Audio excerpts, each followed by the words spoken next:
Oh, she's out of Well, traffic. actually, Trent, I stepped outside. That's right. I stepped out of the car.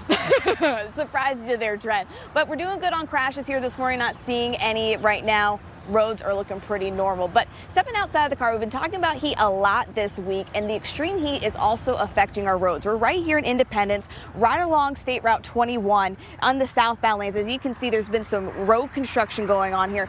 That's because earlier this week, the road buckled right here in front of the Independence Tavern. Now, we reached out to the city engineer for Independence, and he tells us that he was alerted on Sunday that a portion of Route 21 was buckling during the high temps. And we got some video yesterday of the road, and the road was lifted. It was creating what looked like a huge hump. You could also see some large cracks starting to form due to the damage. So like you saw earlier, they coned off the area and they began making repairs.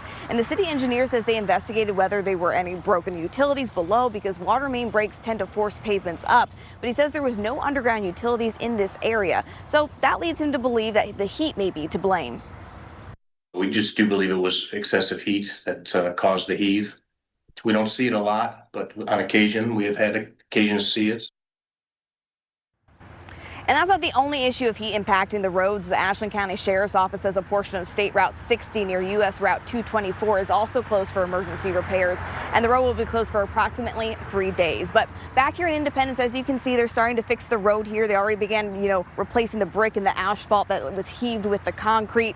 But traffic can still get by. You see they're getting by here on both lanes here. There's one lane of traffic in both directions going through here. But the city engineer says all this should reopen probably in about a day. So be careful out here, be aware of the cones, but they're also not aware of any damage to any cars. But glad that it's getting fixed and repaired, because I think you could have caught some air if you went through that hump if it was the way that it was. Mike, Tiffany.